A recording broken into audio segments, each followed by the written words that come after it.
Selamat berjumpa kembali bersama Arga Kencana Channel. Dan di malam hari ini teman-teman dari Arga Kencana mendatangi atau menghadiri undangan diskusi sejarah atau bedah sejarah Desa Taman Sari atau di Sendang Sani. Lokasi sekarang di Sendang Sani, Tlogowungu, Kabupaten Pati.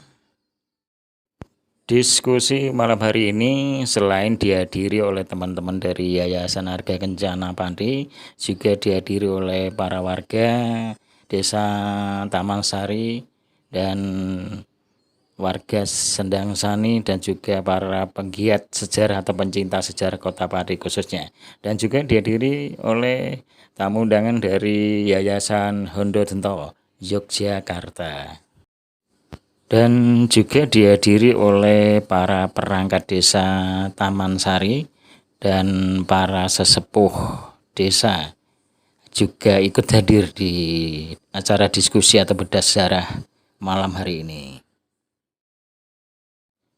Diskusi malam hari ini adalah bertujuan bersama mencari jejak sejarah leluhur yang ada di desa Taman Sari, khususnya di Sendang Sani sekitarnya. Assalamualaikum warahmatullahi wabarakatuh.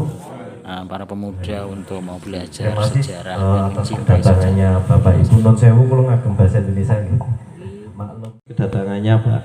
Kemudian juga ada masyarakat Desa Taman Sari khususnya ya yang telah hadir di pendopo Desa Taman Sari ini. Kemudian juga ada masyarakat pecinta Yayasan Arga Kencana, Pak Ki, Pak Joko, kemudian ada dari sana.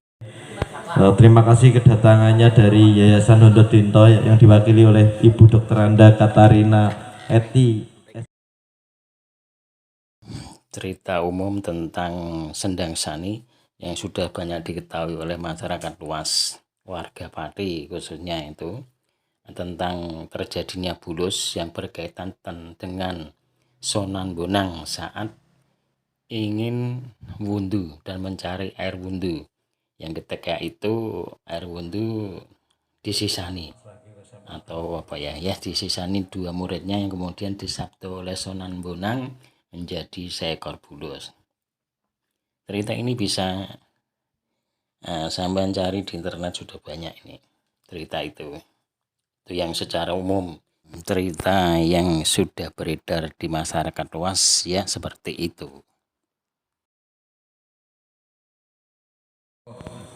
Sunan Kalijogo yang ada di Desa Gambiran, ada juga jejak Sunan Kalijogo yang di Desa Kadilangu, di sebelah timur, dekat pantai sebelah timur wilayah Muria ini. Itu bisa saya kaitkan dengan dari catatan dari Serat Kondo yang menyatakan bahwa ceritanya tidak sesingkat itu, tapi di Sendang Sani ini, di Taman Sari ini, sejak sejarahnya sangat banyak sekali, mulai dari masa Hindu, Buddha sampai ke masa Islam. Assalamualaikum warahmatullahi wabarakatuh. Bismillahirrahmanirrahim. Alhamdulillahirabbil alamin.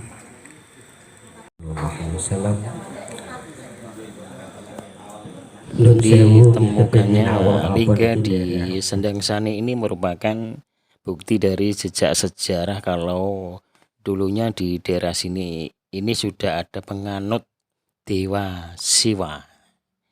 Karena kita ketahui kalau lingga itu merupakan dari simbol istri Dewa Siwa, yaitu Parwati. Biasanya kalau ada lingga itu ada yoni. Dan kita ketahui kalau Dewa Siwa merupakan dewa tertinggi di Terima kasih banyak. Sedikit saya juga meluruskan itu tadi masalah Yayasan Hondo Dento. Mungkin ketika nyon sewu saya pakai bahasa Indonesia aja. Nanti ndak klentu menawi kula mawi basa Jawa. Tentang Yayasan Hondo Dento, ketika tadi dibicarakan, yang saya sedikit saya luruskan. Jadi pendiri Yayasan Hondo Dento itu Mbah Pleret turun ke sini dan menemukan ini. Tirtasani itu, dan akhirnya Insinyur Sunardi memerintahkan untuk dibuat upacara di Sani karena di situ ada Linggayoni sebagai penyembahan Kasaiwan atau Siwa kepada Siwa, Dewa Siwa, lalu ada candi juga. Jadi yang namanya Taman Sari itu nanti saya buka, ada prasastinya dari dari Majapahit juga ya, nanti macam-macam. Jadi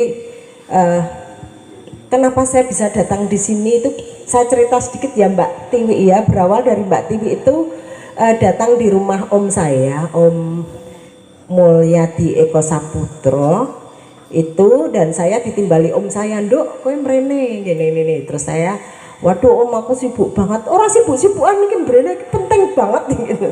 Ternyata ada Mbak Tiwi di sana dengan rombongan, lalu saya menemui beliau tapi hanya bisa sedikit ya, sebentar ya Mbak ya, mohon maaf. Perginya ke sana hari Minggu.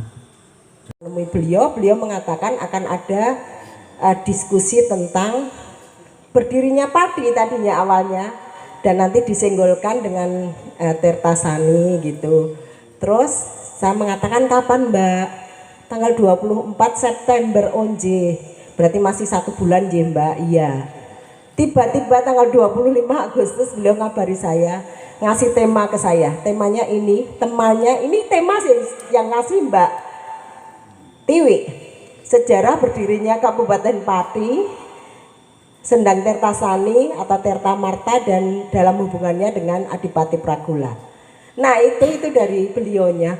"Tanggal berapa Mbak?" "Tanggal 1. "Kok tanggal 1? Garek 5 dino loh Mbak." Nggak gampang itu buat itu, nanti masih riset segala, saya bilang gitu. "Sakit lah Bu," gitu. Ya akhirnya saya sanggupi, akhirnya ya saya sowan di sini. Saya mohon maaf kalau nanti akan banyak kekurangan. Ketika kita berbicara tentang Sani, saya bebas ya, ngapa-ngapa boleh ya. Biar biar enak. Ketika kita berbicara tentang Sani, sejarah Sani itu, ini saya buat 2 macam ya. Nanti kalau mau di copy boleh. Ada PPT-nya, ada makalahnya nanti juga. Saya mohon maaf karena 4 hari itu saya memang sakit. Sebenarnya nggak sanggup saya itu, tapi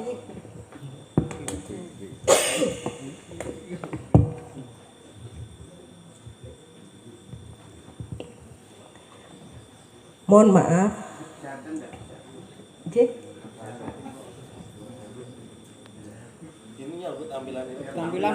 Tampilan. Monggo Mbak karo Bu. Aku jan watuk terus. Oke. Mohon maaf. Jadi ketika kita bicara tentang Pati, pikiran kita jangan rancu antara era Hindu dan era Islam. Yang saya lihat dalam buku-buku tentang sejarah Pati itu rancu antara sejarah Islam, sejarah Pati masa Islam dan sejarah Pati masa Hindu. Nah, kita akan bicara sejarah Pati era Hindu dulu, nggih. Era Hindu sebenarnya kalau saya lihat di literasi nanti ada, saya bawa semua, nanti boleh dikopi juga. Kalau saya lihat di literasi itu ternyata kadipaten di wilayah Sani sini, Carangsoko itu sebenarnya sudah ada sejak abad ke-12, sejak tahun 1200-an. Mengingat saya melihat prasastinya Majapahit yang menyebutkan nama Tombronegoro itu adalah adipati ketiga di sini itu saja, itu sudah berangka tahun 1323. Artinya bahwa Pati ini diawali jelas sekitar tahun 1200-an atau abad ke-12. Saya akan memulai dari ini aja, makalah saya aja biar ini lebih enak ya. Ini tadi anak saya di situ langsung membuatkan PPT-nya, tapi kok nggak nyambung ini. dengan. Nah, gitu aja. Nah, di sini itu ada apa ya? Ada 2 kadipaten sebenarnya. Yang pertama itu bernama, sebentar. Yang pertama itu bernama Carangsuko, itu di bawah Adipati Puspo Handungjoyo. Itu sekitar abad ke-12 13-an belum ada itu. Itu terus yang pertama itu Kadipaten Paranggaruda di bawah pimpinan Adipati Yudopati. Itu terjadi sekitar abad ke-12. Ada literasi yang menyebutkan sekitar tahun 1292. Tapi saya meragukan ini karena ternyata Adipati ketiga yaitu Tombronegoro itu saja dia memerintah sudah sekitar tahun 1320. Artinya tidak mungkin kalau Adipati pertama itu 1292. Mesti lebih tua lagi, nggih toh? Itu. Nah, Kadipaten Paranggaruda ini membawai 3 wilayah yang waktu itu disebut Kapanewon. Kapanewon itu mungkin sekarang setingkat di atasnya camat ya, kecamatan gitulah ya. Kawedanan ya. Ada nggih di sini Kawedanan ya. Oh dulu nggih, maksud saya sekarang gitu loh. Sekarang itu di atasnya kecamatan lah Kapanewon itu. Nggih. Di atasnya kecamatan. Itu. Dan saya nggak tahu daerah ini masih ada nggak di sini, saya nggak tahu ya. Ini saya hanya riset dari literasi. Ya. Jadi ada 3 Kapanewon di bawahnya Kabupaten Paranggaruda, yaitu Kemangguhan yang dipimpin oleh Raden Yuyurumpung, terus Matesih yang dipimpin oleh Singobongso, lalu Jambangan yang dipimpin oleh Kuda Suwengi. Itu saya nggak tahu wilayah ini apakah masih ada di daerah sini, karena saya mencari peta lama itu nggak ada. Oh nggih, perlu saya ingatkan peta Tirtasani itu yang ngasto adalah Om Mulyadi Eko. Jadi nanti kalau mau pinjam bisa lah. Itu yang menggambar bukan Mbah Pleret, tapi yang menggambar Bapak Insinyur Bambang Mulyadi Widodo. Dulu wakil bupati Jawa Tengah, wakil gubernur Jawa Tengah, nggih, yang menggambar beliau. Jadi bukan Bapak Pleret, bukan, tapi yang menggambar beliau, dan sekarang ada di dalam Gowongan. Itu jadi kalau mau dipinjam saya rasa juga boleh, tapi sudah tua sekali, mungkin nanti dengan cara kopinya beda, nggih. Jadi monggo, karena itu dibuat saya belum lahir kayaknya. Jadi saya itu kalau mau mempelajari apa yang menjadi kekayaan yayasan itu juga agak malas saking banyaknya itu. Ini saya menerangkan kadipaten yang pertama yang ada di Pati, era Hindu, jadi jangan salah kaprah, era Hindu. Lalu era yang kedua yaitu era Hindu juga, maaf. Ini masih yang kedua, maksud saya kadipaten yang kedua yaitu Kadipaten Carangsuko, itu di bawah pimpinan Adipati Puspo Handungjoyo. Nah nanti kita yang akan membicarakan yang ini aja, Carangsuko, karena ini nanti akan berlanjut sampai dengan Pati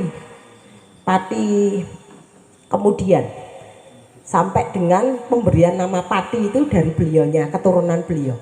Oke, nah ada cerita rakyat yang macam-macam. Yang mengatakan bahwa putrinya Adipati Puspo Handungjoyo itu disukai oleh siapa? Anaknya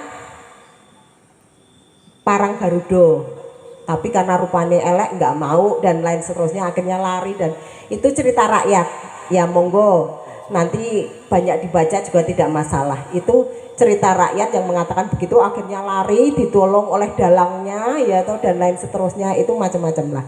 Nah Kadipaten tinjauan saya akademis saja, lebih ke akademis saja. Kadipaten Carangsuko ini di bawah pimpinan Adipati Puspo Handungjoyo membawai 2 daerah.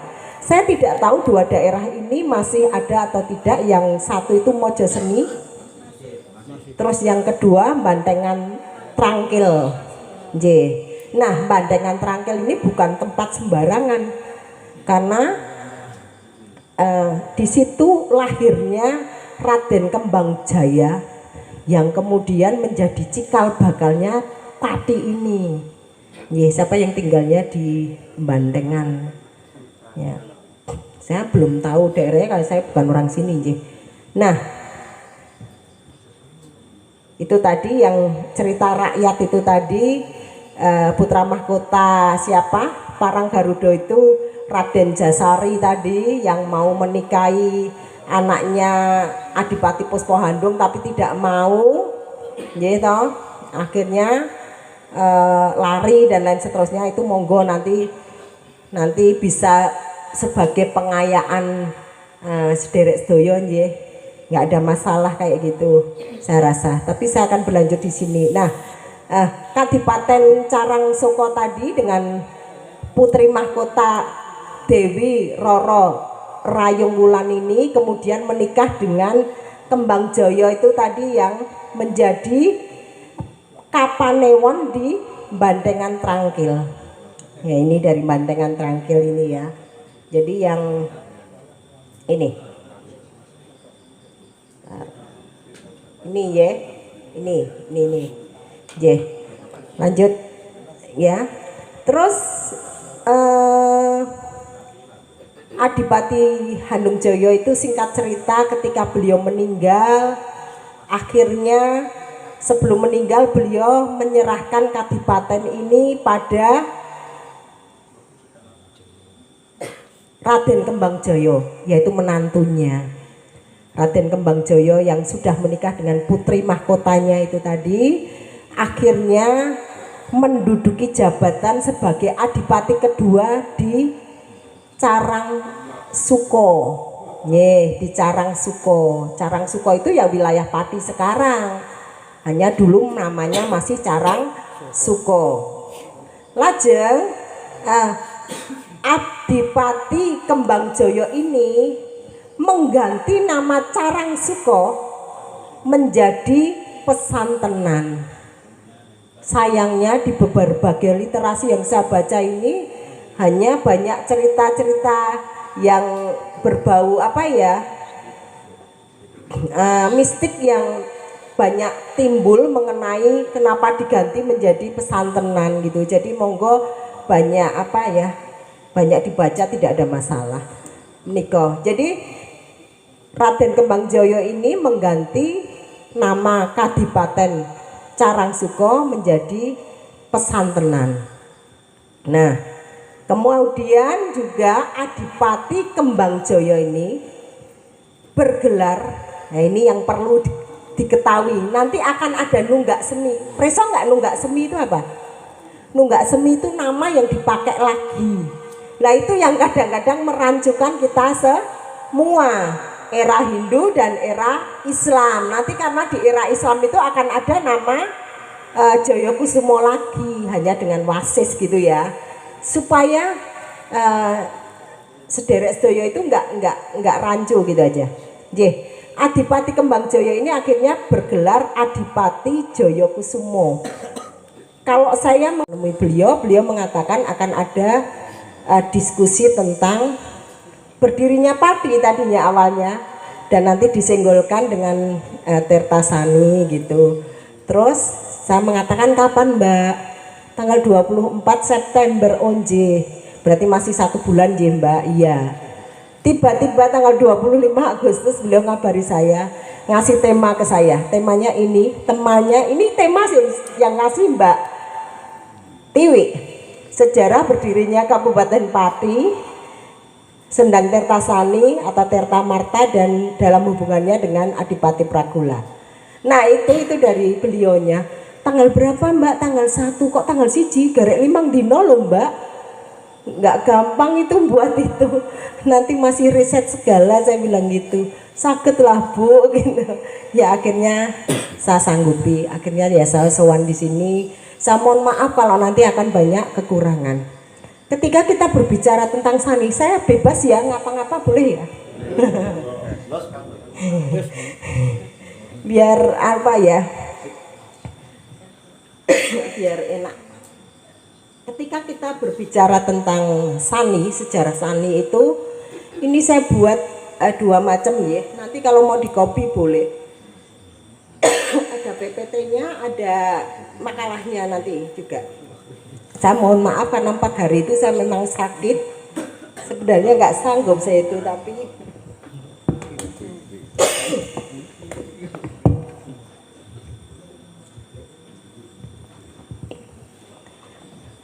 mohon maaf.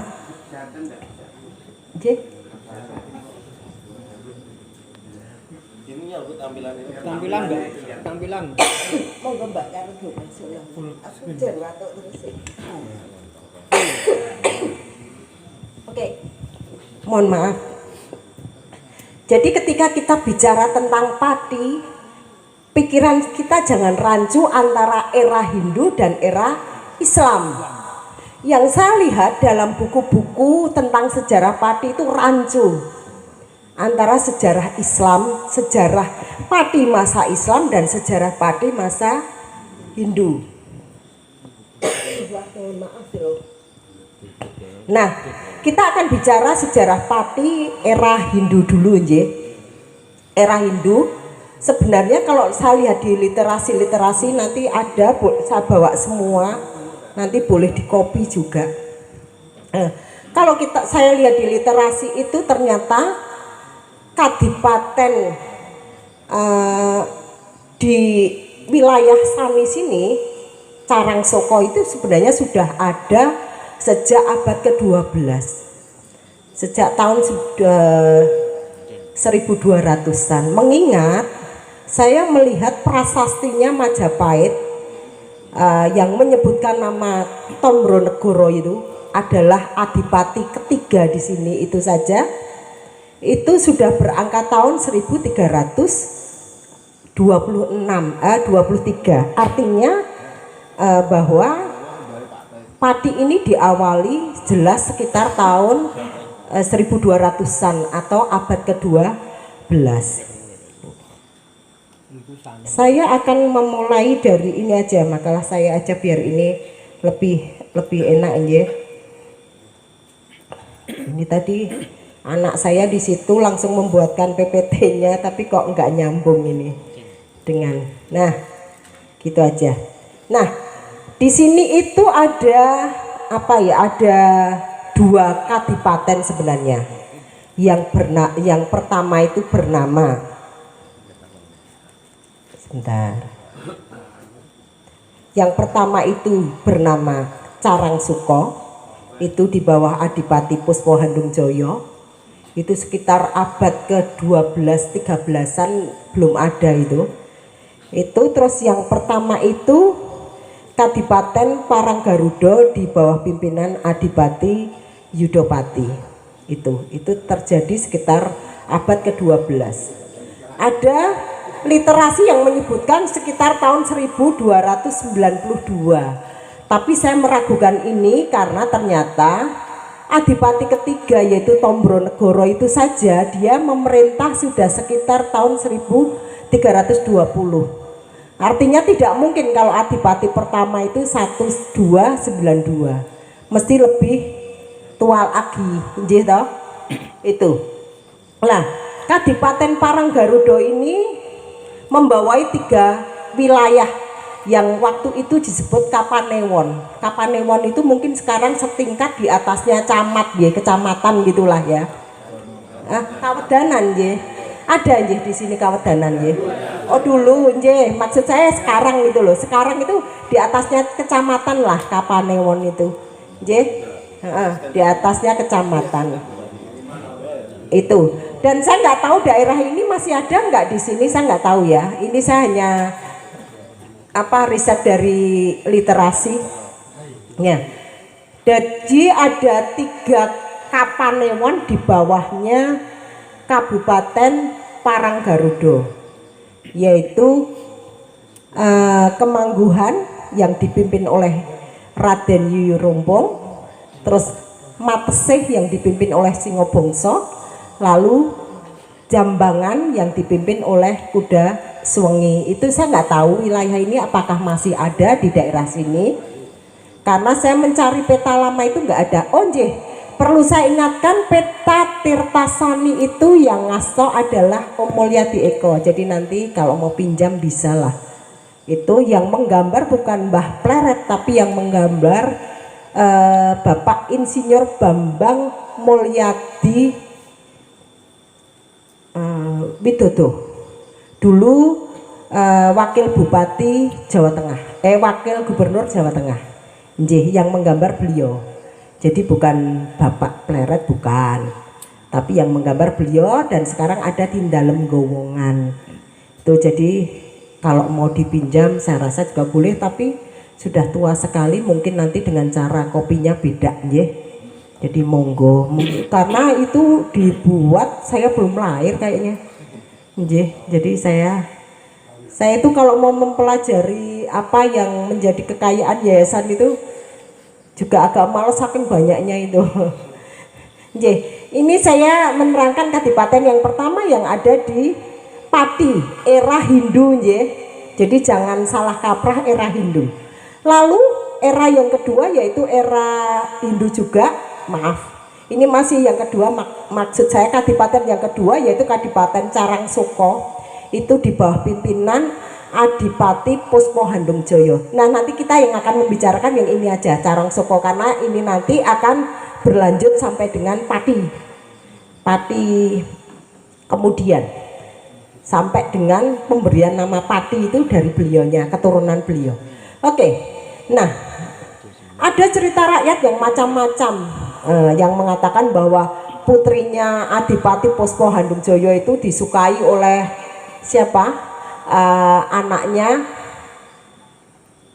Parang Garudo, tapi karena rupanya elek nggak mau dan lain seterusnya, akhirnya lari. Dan itu cerita rakyat ya, monggo nanti banyak dibaca juga tidak masalah. Itu cerita rakyat yang mengatakan begitu, akhirnya lari, ditolong oleh dalangnya ya atau dan lain seterusnya, itu macam-macam lah.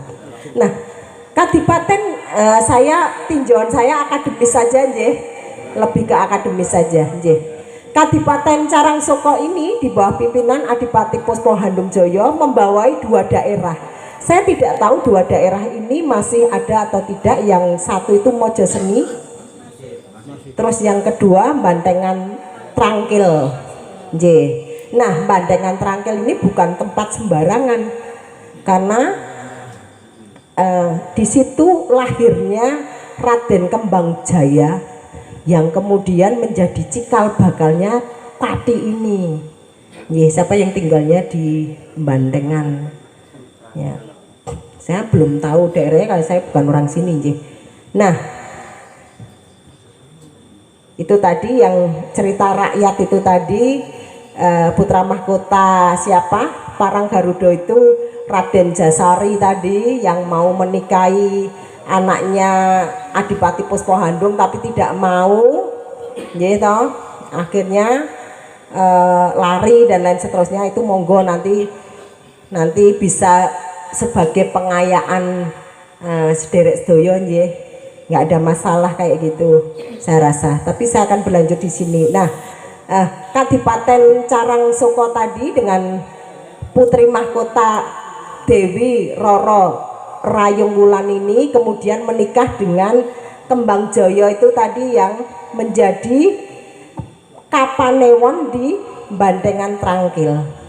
Ya, ini dari Bantengan Trangkil ini ya. Jadi yang ini ya, ini ya. Lanjut ya. Terus Adipati Handungjoyo itu singkat cerita ketika beliau meninggal, akhirnya sebelum meninggal beliau menyerahkan kadipaten ini pada Raden Kembangjoyo, yaitu menantunya. Raden Kembangjoyo yang sudah menikah dengan putri mahkotanya itu tadi, akhirnya menduduki jabatan sebagai adipati kedua di Carangsuko. Di Carangsuko. Carangsuko itu ya wilayah Pati sekarang. Hanya dulu namanya masih Carangsuko. Lajeng Adipati Kembangjoyo ini mengganti nama Carangsuko menjadi Pesantenan. Sayangnya di berbagai literasi yang saya baca ini hanya banyak cerita-cerita yang berbau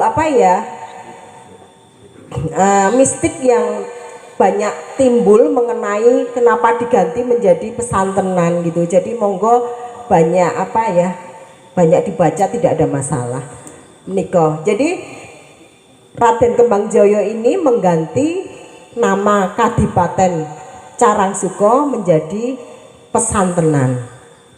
Nah, kemudian juga Adipati Kembangjoyo ini bergelar, nah ini yang perlu diketahui, nanti akan ada nunggak semi. Preso nggak nunggak semi itu apa? Nunggak semi itu nama yang dipakai lagi. Nah itu yang kadang-kadang merancukan kita semua, era Hindu dan era Islam. Nanti karena di era Islam itu akan ada nama Joyokusumo lagi, hanya dengan wasis gitu ya, supaya sederek sedaya itu nggak rancu gitu aja. Adipati Kembangjoyo ini akhirnya bergelar Adipati Joyokusumo. Kalau saya itu akan dipakai lagi, menikah. Saya mempermudah saja bahwa Pragolo pertama kali yaitu selain ditemukan lingga di daerah Sani, di daerah Sani sini juga ada namanya Sawah Canden, dan di situ ada reruntuhan candi terbuat dari batu bata yang besar-besar itu loh. Dan orang sini menyebutnya Canden. Jadi ada yang bercerita kalau Canden itu dulunya tempat abu jenazah seorang tokoh, entah siapa. Jadi setelah dikremasi atau diperabukan, ditaruh di Canden tersebut. Ya letaknya ya sekitar sini, dekat dengan Sendang Sani, namanya Sawah Canden.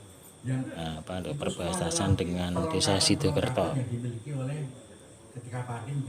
Jadi untuk cerita sejarah di wilayah Taman Sari ini, khususnya di Sendang Sani ini banyak sekali ceritanya, di menumpuk.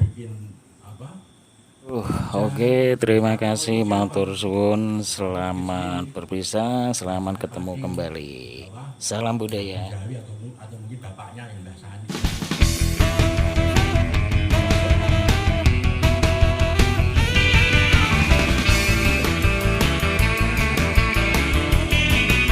Sunan Tabib. Yakin Tabib. Pertanyaannya cuma satu yang saya beri sama Pak Joko. Cuma ini saya pribadi cuma pengen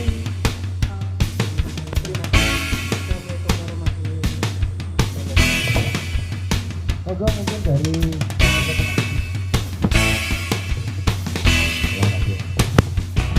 sebetulnya juga kita mengerti sebenarnya sejarah penampakan makam itu seperti apa, karena memang yang saya lihat masih belum jadi samping apa yang injilnya, jadi nggak punya terjidatnya. Artinya itu di tahun 85